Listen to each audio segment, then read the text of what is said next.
usbu' usbu'ul murajaah. Idzan fil haqiqah muraja'atu usul fiqh.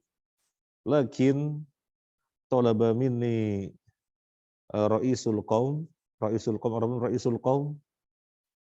talaba minni ra'isul qaum an takuna al muraja'ah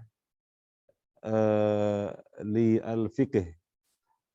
Walidzalika falyatafaddal iftah al fiqh wa nahnu naqumu bi muraja'atihi.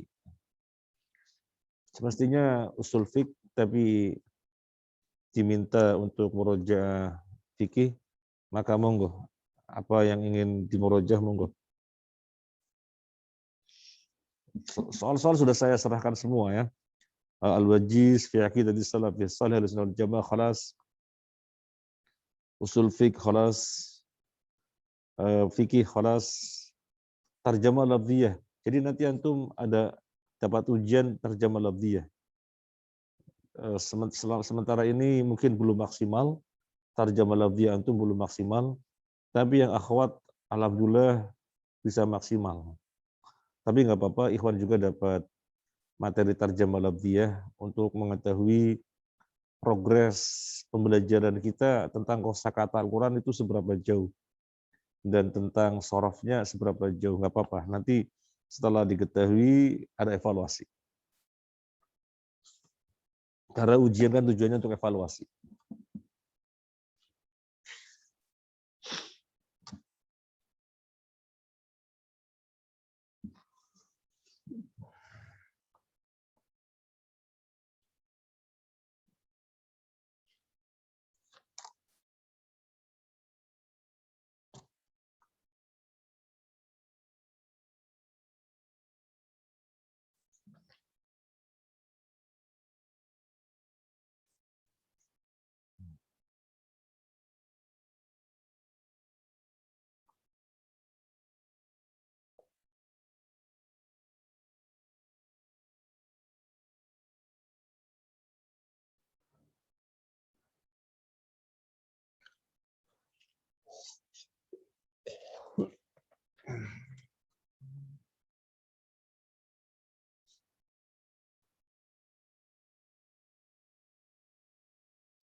Ya. Yang bertanya mengenai umur hukum wajib atau sunnah. Jika sunnah, apakah boleh dilewatkan dikarenakan air yang digunakan untuk Karena yang digunakan untuk air yang keruh.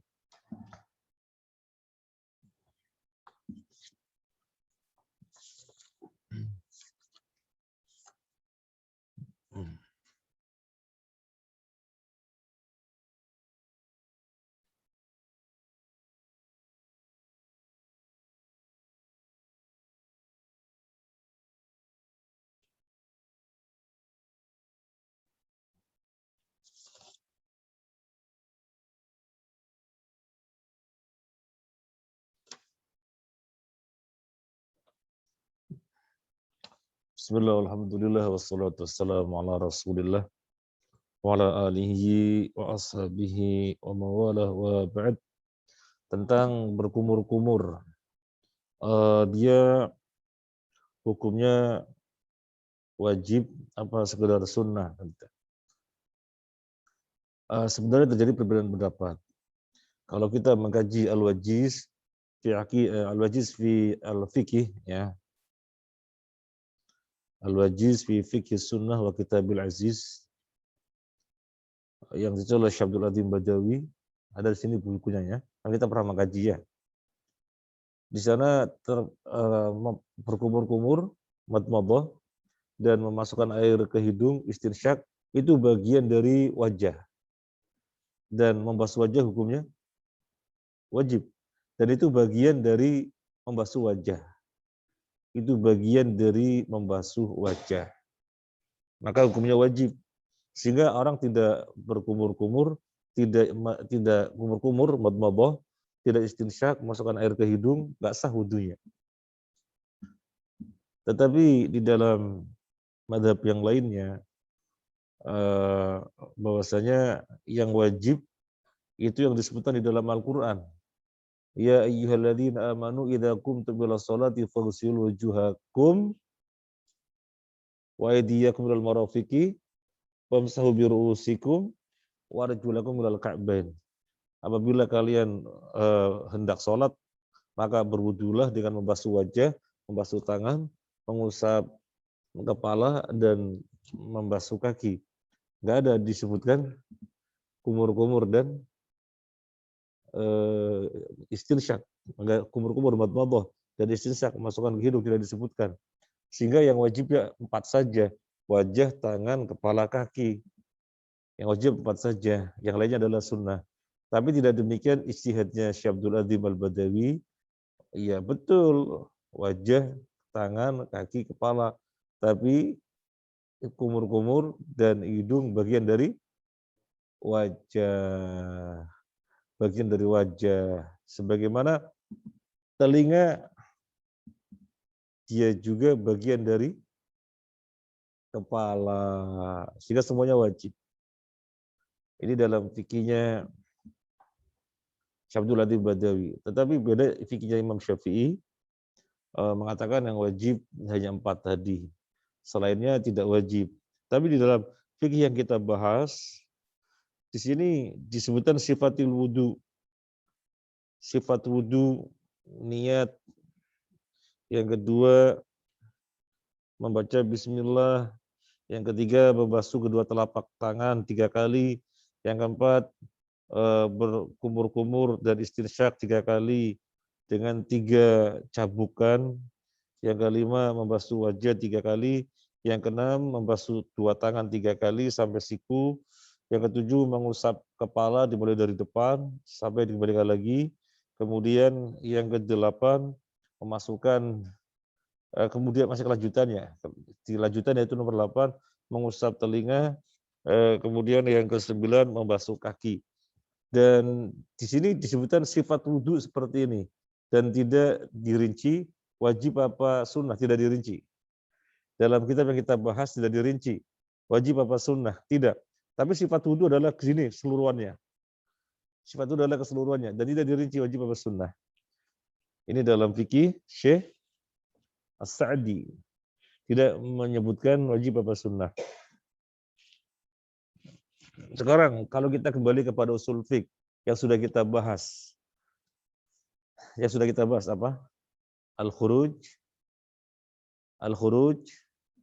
min al-khilaf mustahab. Al-khuruj min al-khilaf mustahab. Yang satu mengatakan wajib, kumur-kumur dan masukkan air hidung itu wajib. Yang satu mengatakan sunnah. Persikapan bagaimana yang kita lakukan? Melakukan kumur-kumur dan istinsyak. Karena dengan yang mengatakan sunnah tidak bertentangan, tidak menyelisih, yang mengatakan wajib juga tidak menyelisihi. Nah, ini persikapan.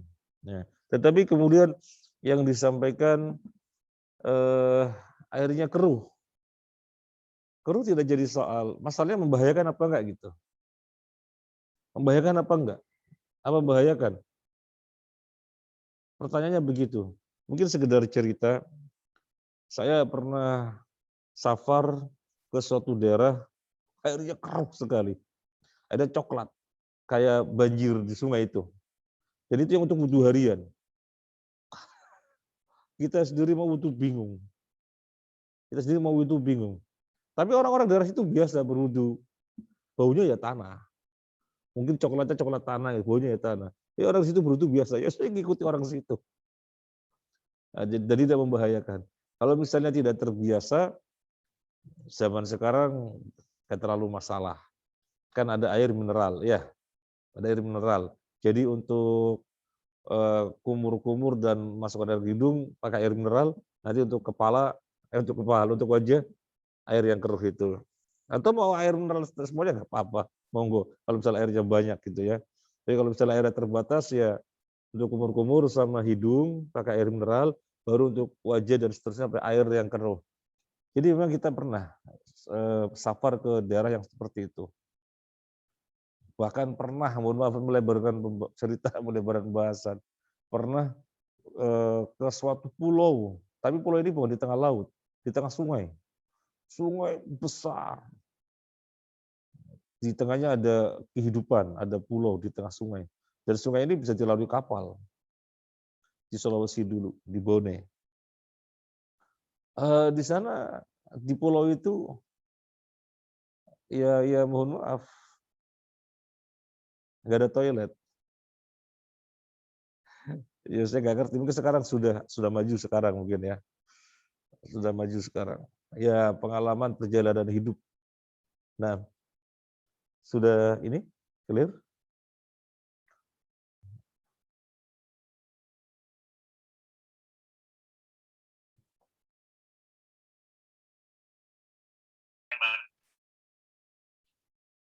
Ada lagi?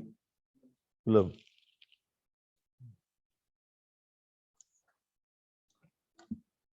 Antum membaca, antum langsung sekalian praktek bahasa. Jadi bahasa yang kita capai bahasa pasif. Baca, paham. Baca Al-Quran, paham. Lihat terjemahnya.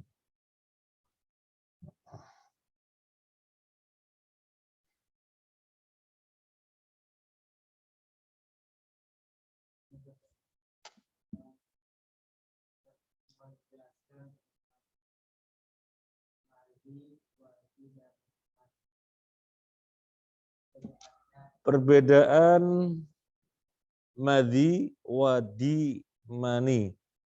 2M, 1W. M, madhi, mani. W, wadi. Bedanya apa? W dulu ya, W dulu. Wadi dulu. Wadi itu cairan kental yang keluar bersama dengan kencing. Biasanya di akhir kencing. Dan terjadinya nggak pasti. Nggak pasti. Ada orang yang mungkin sangat jarang terjadinya keluar wadi. Ada yang tidak terlalu jarang. Itu biasanya di akhir kencing. Jadi ketika lagi kencing, kemudian keluar yang rasanya beda. Dorongannya kayak lebih kuat. Gitu. Itu kalau antum pegang, itu tebel. Tebel dan menggumpal. Pernah pegang apa enggak? Rasanya beda. Nah, itu wadi. Kalau madhi, ya, madhi itu cairan yang keluarnya tidak terasa. Tiba-tiba membasahi. Ya. Karena madhi itu biasanya cairan muqaddimah. Jadi orang terangsang, maka dia keluar membasahi. Pelumas. Jadi bahasa antum barangkali pelumas. Nah, itu madhi. Dan orang berbeda-beda. Ada yang cepat terangsang, ada yang biasa saja, Ali bin Abi Thalib termasuk yang maddaan. Ali bin Abi Thalib mengatakan kuntu rajulan maddaan. Aku ini lelaki yang mudah mengeluarkan madhi. Tapi aku mau bertanya sama Nabi nggak enak. Kenapa? Soalnya istriku putri beliau gitu, nggak enak. Mau menanyakan masalah perihal hukumnya, akhirnya beliau menyuruh seseorang agar menanyakan kepada Nabi. Maka Nabi menjawab, cuci kemaluannya menunjukkan apa? Ya sekedar najis dan tidak mewajibkan mandi. Sekedar najis dan tidak mewajibkan mandi. Jadi dia najis. Madi najis, tadi yang pertama wadi juga najis. Yang ketiga mani. Kalau mani keluarnya terasa. Sebagaimana wadi, mani keluarnya terasa. Dan mani keluarnya biladdah. Mani keluarnya dengan rasa enak. Ya. Keluarnya biladdah. Dan memuncrat. Ya. Dan memuncrat dengan rasa enak. Sebagian wanita satu dengan wanita lainnya berbeda-beda. Ada wanita yang memang bisa melihat air maninya, bisa melihat maninya keluar, bisa. Ada wanita yang tidak tahu dan memang tidak pernah tahu. Seumur hidupnya tidak pernah tahu maninya. Ada wanita yang melihat maninya. Jadi berbeda, ya berbeda-beda. Jadi misalnya ada wanita merasakan kok katanya mani keluar laki-laki sebagaimana laki-laki, kok saya nggak pernah melihat. Iya berarti termasuk wanita yang tidak melihat maninya. Termasuk wanita yang tidak melihat maninya. Ada wanita yang memang melihatnya. Nah, dan mani tidak najis. Mani tidak najis.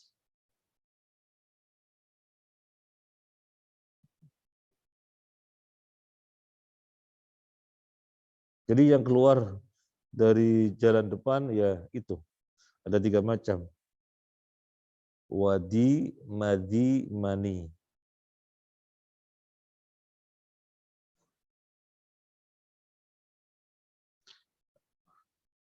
Kalau perempuan nanti ada tambahannya yang keluar dari jalan depan. Ada haid, ya, darah, sama nifas kan darah. Dan wanita kadang ada keputihan. Wanita kadang ada keputihan. Ada banyak, ada sedikit, dan itu bisa diobati ya, biar tidak terlalu banyak. Gitu. Keputihan, keputihan najis apa enggak? Keputihan najis apa enggak?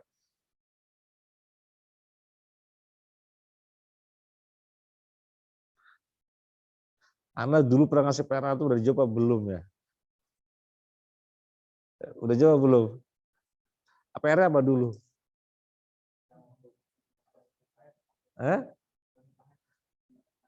Iya itu sampai sekarang antum belum berjawab. Antum mau jawab? Mau nanya. Nah sekarang tak kasih PR lagi.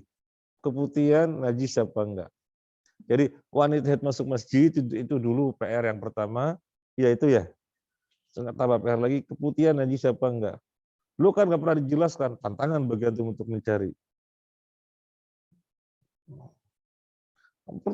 Perpustakaannya nggak disentuh.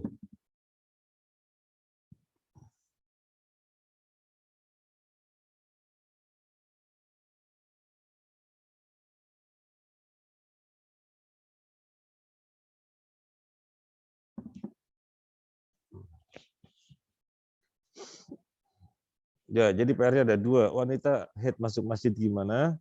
Yang kedua, keputihan wanita gimana? Yaitu bagi akhwat yaitu bekal karena tidak lepas dari masjid dan bisa saja termasuk wanita yang keputihan gitu. Atau bisa jadi wanita yang tidak keputihan, tapi kan permasalahan hukum harus jelas. Nah, yang laki-laki juga pembekalan karena nanti punya istri. Iya toh, nanti punya istri? Insya Allah. Nah, makanya ketika nanti istrinya nanya bisa jawab. Apa? Ada lagi ya? Apa satu lagi? Apa?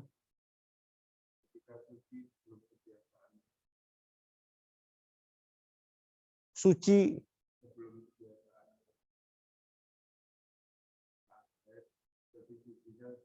Oh iya, betul. Itu dicari. 3, benar. Saya ingat ada satu lagi kok, 3. Jadi dia suci.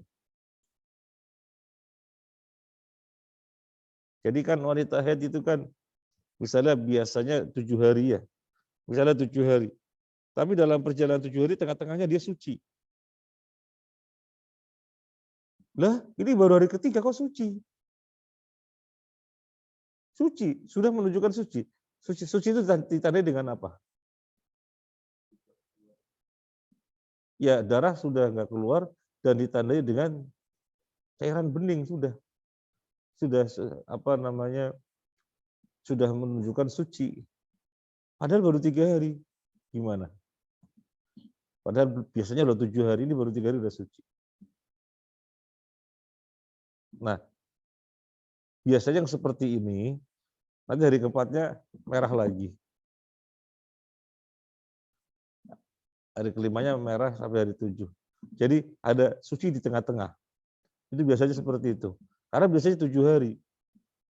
Oh, hari ketiga sudah suci. Itu biasanya setelah itu merah lagi. Nah, barangkali istri antum nanti termasuk yang begitu. Nanya antum, Mas ini gimana? Mas sudah suci baru 3 hari?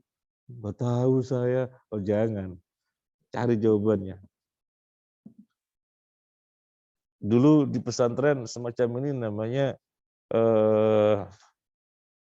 apa namanya, program Fathul Kutub. Jadi guru ngasih permasalahan-permasalahan, kemudian santri digiring ke perpustakaan, masing-masing kelompok memiliki permasalahan-permasalahan dikasih sama guru. Ya kita dituntut menjawab dengan rujukannya jelas dari kitab apa, judulnya, dari kitab judulnya apa, penulisnya siapa, cetakan mana, halaman berapa. Itu ujian dulu. Nah sekarang antum, kalau sekarang soal lebih gampang, anak nggak nuntut dari kitab apa, cetakan mana, penyusun siapa, enggak. Antum bisa browsing, tinggal menyampaikan referensinya dari mana.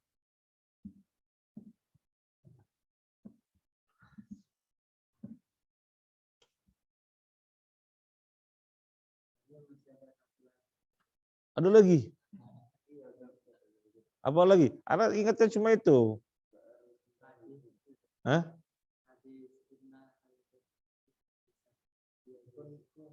Itu tentang head. Inna haidotaki lesat biadiki. Sesungguhnya headmu tidak berada di. Nah, itu terkait dengan ini. Itu memahami hadis itu untuk jawaban ini. Untuk jawaban wanita haid masuk masjid. Maka lihatnya hadis itu. Gimana penjelasan ulama tentang hadis itu? Inna haidotaki lesat biadiki. Sesungguhnya headmu tidak berada di tanganmu. Itu terjadi pembahasan. Untuk menjawab wanita haid gimana masuk masjid.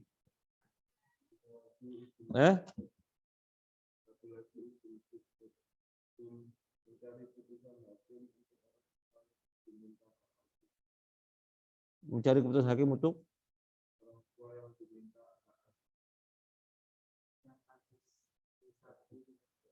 yang kasus di Saudi, hak asuh.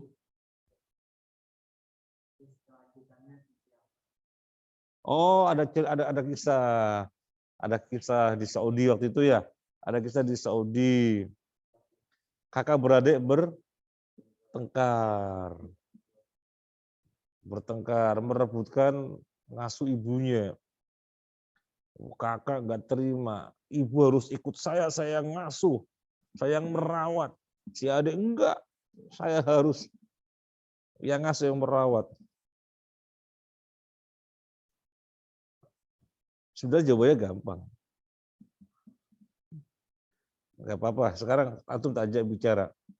Ada nggak di antara anak dan anak yang lebih berhak? Apakah dikata anak pertama lebih berhak daripada anak kedua, atau anak kedua lebih dari anak pertama? Kalau kemudian permasalahannya yang rebutan anak sama sepupu, kan jelas ya, beda ya. Yang rebutan ngasuh ini anaknya sama sepupunya atau sama keponakannya. Jadi anak berhadapan keponakan. Si anak mengatakan, oh dia ibuku, ya aku yang kerawat. Si keponakan bilang, oh dia bibiku. Nah itu kan jelas. Nah, ini anak sama anak. Kalau saya jadi hakim, ikut antum sebulan, gantian. Masa jadi hakim. Karena tidak ada yang dikuatkan. Dan nyata-nyata ibunya mau dengan semuanya. Kecuali kalau ibunya gak mau dengan dia, soalnya dia nakal dan yang lainnya, ya kakak kan jelas. Tapi mau dengan dua-duanya. Tapi gimana kisah Saudi itu? Coba dicari kelanjutannya. Memutusannya gimana? Tapi itu kisah nyata.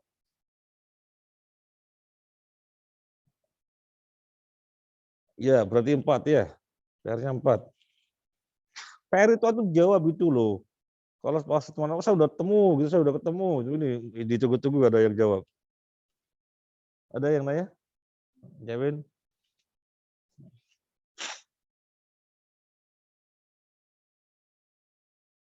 Yang bergabung berapa? 7.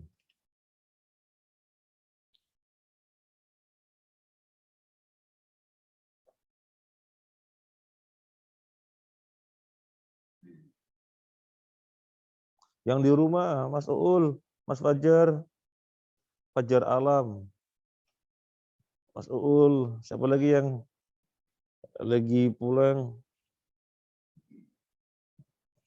Mas Andika.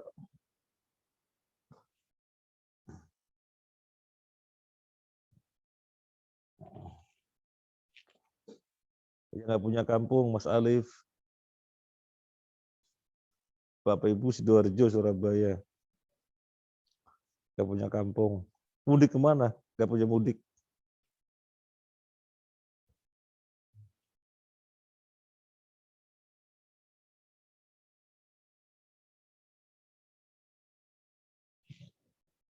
Mas Faris, Mas Wafi, siapa saja yang di rumah.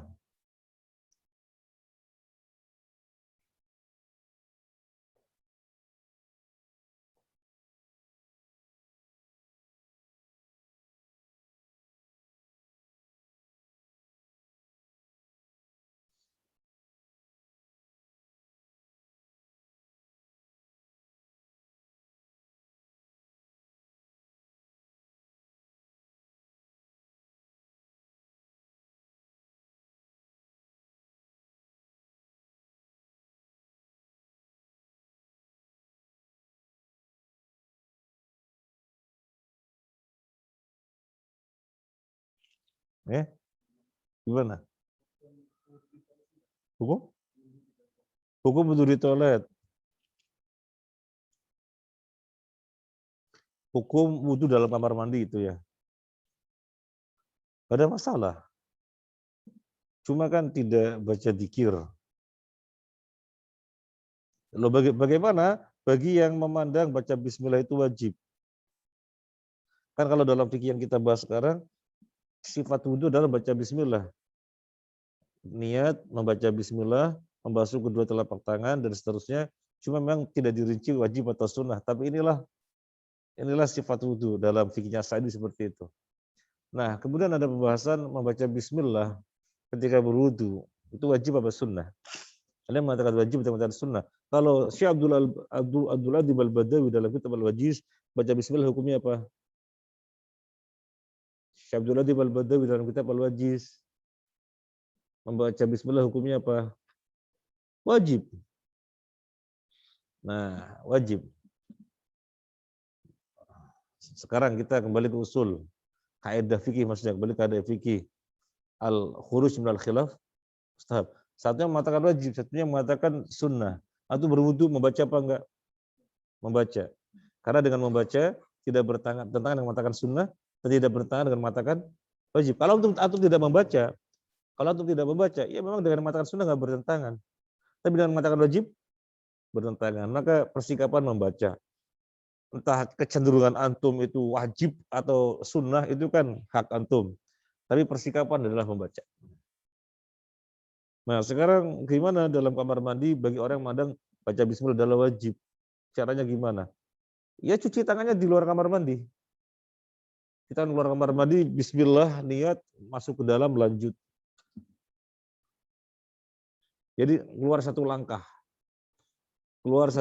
bismillah, membasuh tangan, bismillah, niat, bismillah, menyadari ini wudhu, masuk kamar mandi, lanjut. Bagi yang memandang bismillah itu wajib. Bagi yang memandang sunnah, maka tidak ada masalah dari awal dalam kamar mandi. Ya. Dari awal dalam kamar mandi tidak ada masalah. Karena dia tidak membaca. Nah, tak tanya satu-satu. Wajib apa sunnah? Wajib. Enggak, antum cenderungnya apa? Wajib. Sunnah. Sunnah. Wajib. Wajib ada wajib. Hah? Wajib ya? Wajib. Udah wajib, Mas. Antum apa, Mas? Enggak baca bismillah. Karena antum tidak memandang wajib. Karena antum tidak memandang wajib. Kalau untuk memandang wajib, antum akan membasuh tangannya di luar kamar mandi. Bismillah, antum niat, bismillah, menyadari ini wudhu, bismillah. Antum masuk kamar mandi untuk melanjutkan. Tapi kan antum tidak melakukan itu. Dari awal sampai di kamar mandi. Dari awal sampai terakhir di kamar mandi. Karena antum tidak memandang wajib. Sehingga enggak wajib basmalah kan? Nah.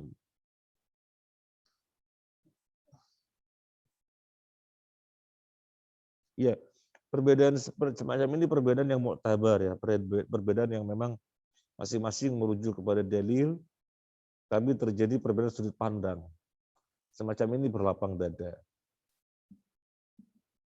Tapi kalau perbedaan yang satu ada dalilnya, yang satu enggak ada dalilnya, dan yang enggak ada dalilnya ngotot, sudahlah ini khilafnya jangan ribut. Wong ini ada dalil, ini enggak ada, yang enggak ada ngotot. Udah jangan ribut ini khilafiyah, ya enggak bisa. Khilafiyah itu kalau masing-masing ada dalilnya, terjadi sudut pandang yang berbeda, akhirnya kesimpulannya berbeda. Contohnya tadi adalah masalah khilafiyah. Tapi ini enggak tahlil, ini tahlilan. Terkait dengan ritual kematian, yang ini tahlilan, yang ini enggak. Kemudian dikatakan kepada yang tahlilan, wah itu enggak ada ketentuannya. Tahlilan semacam itu ibadah-ibadah bikin sendiri. Wah sudah lah, nggak usah ribut lah. Ini kan khilafiyah, ya enggak bisa. Oh enggak ada dalilnya kok. Memaksakan diri disebut khilafiyah, enggak bisa. Khilafiyah itu ketika ada dalilnya. Maka masing-masing menghormati, berlapang dada.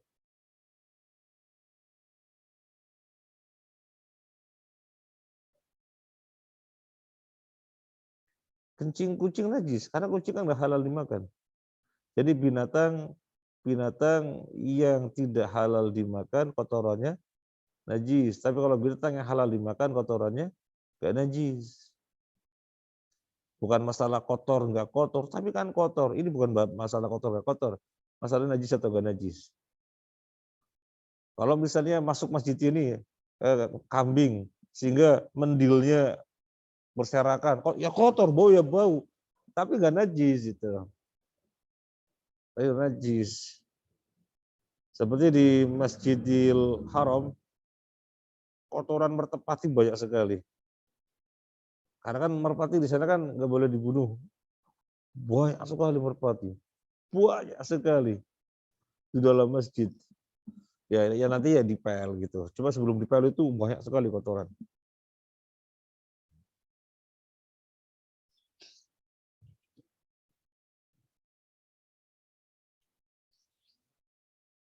Nah, okay.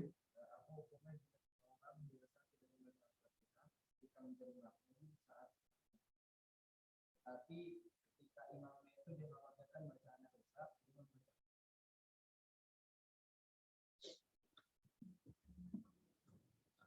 Antum dengar soalnya.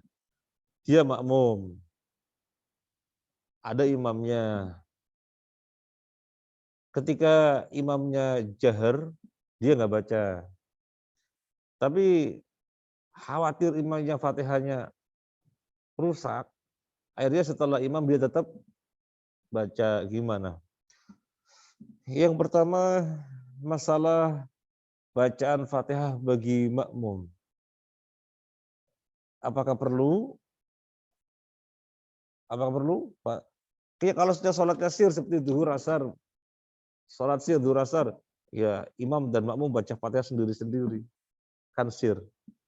Tapi kalau sholatnya jahar, maghrib isya subuh, sholatnya jahar, gimana Fatihah bagi makmum? Apa tetap dibaca? Ada perbedaan pendapat. Yang pertama tetap baca, imam baca, makmum tetap baca. Jadi imam membaca Al-Fatihah, makmum mendengarkannya. Ketika imam baca suratan, makmum membaca Al-Fatihah. Kalau nanti rokat ketiga, keempat sih kan sir sendiri-sendiri. Itu nggak ada perbedaan pendapat. Rokat ketiga, keempat, ya memang karena bacanya sir maka baca sendiri-sendiri. Ini rokat pertama dan rokat kedua. Maka yang pertama mengatakan Imam Al-Fatihah sudah, makmumnya enggak Al-Fatihah karena sudah Fatihahnya ditanggung imam. Fatihah imam bagi makmum. Yang kedua yang tadi barusan kita sampaikan, imam membaca Al-Fatihah, makmum juga tetap baca. Tetap baca, bacanya setelah imam. Sekarang antum cenderung yang mana? Ketika sholat jar, makmum tetap baca apa enggak? Baca apa enggak? Enggak. Baca? Enggak baca? Enggak baca? Enggak baca? Lah yang antum amalkan. Kalau imam baca Al-Fatihah tuh baca apa enggak? Jahar, sholat jahar. Antum makmum, baca apa enggak? Loh, baca. Antum baca. Jadi imam walaupun amin, antum baca. Setelah itu antum baca. Kalau antum enggak. 1, 2, 3, 4, 5. Madzhabnya Syafi'i. Artinya sama dengan madzhab Syafi'i, baca. Baca. Ini yang baca ya. Yang baca madzhab Syafi'i. Yang lainnya selain Imam Syafi'i enggak baca. Karena Fatihah imam juga berlaku untuk makmum. Imam baca keras, maka udah berlaku untuk makmum. Nanti kalau dalam sir, rakaat ketiga, rakaat keempat, atau di sholat yang sir, baca sendiri-sendiri. Gitu. Sehingga pertanyaan yang kedua, saya tetap baca Al-Fatihah khawatir imamnya rusak. Enggak ada alasan itu. Sekarang cenderungnya kemana gitu aja. Cenderungnya kemana? Kalau cenderungnya tetap baca, ya, sehingga tetap baca, ya baca silakan. Bukan alasan karena imamnya Fatihahnya rusak, bukan alasan itu. Bukan karena alasan itu. Tapi kecenderungan baca ya baca. Meskipun Fatihahnya imamnya rusak, kemudian kita tidak membaca, ya memang kita cenderung tidak membaca. Apa sholat kita tidak sah? Ditanggung imam itu. Makanya kan jadi imam itu kan enggak asal jadi imam. Bacaannya rusak, gelotak-gelatuk jadi imam. Berapa makmumnya dia tanggung, bahaya kan? Nah,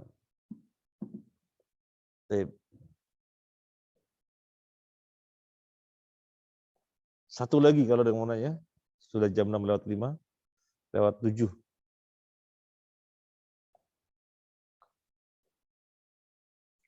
Berarti ujiannya hari apa nanti? Selasa, Rabu, Kamis, Jumat, Sabtu. Selasa, Rabu, Kamis, Sabtu.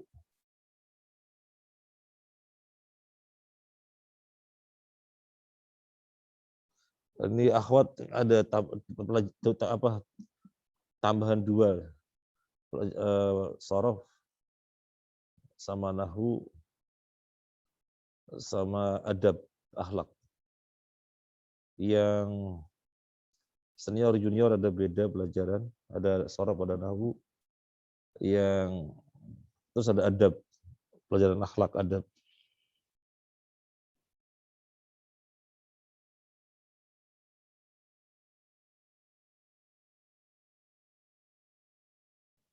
Ada? Khalas? Ada lagi? Nggak ada. Ada lagi. Kalau yang terdapat setelah imam baca Al-Fatihah, baca Al-Fatihah, artinya dia tidak mendengarkan surat yang dibacakan imam. Ya. Iya. Jadi yang makmumnya baca Al-Fatihah setelah imamnya baca.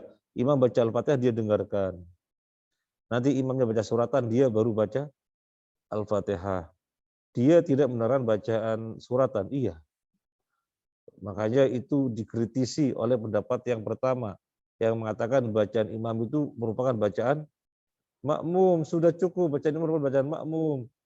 Dan juga kalau makmumnya baca, akhirnya dia tidak mendengarkan imam suratan yang dibaca oleh imam, tidak dengar akhirnya. Maka dikritisi. Tapi mereka yang dikritisi mengatakan ini pengecualian. Ini pengecualian bahwasanya karena wajib membaca Al-Fatihah, maka tidak mengapa tidak mendengarkan suratannya imam. Karena wajib membaca Al-Fatihah.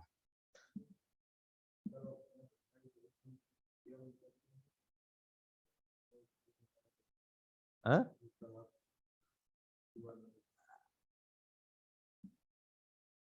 Kan ada ketentuannya. Tidak semua perbedaan kemudian dimasukkan ada ketentuannya. Nah,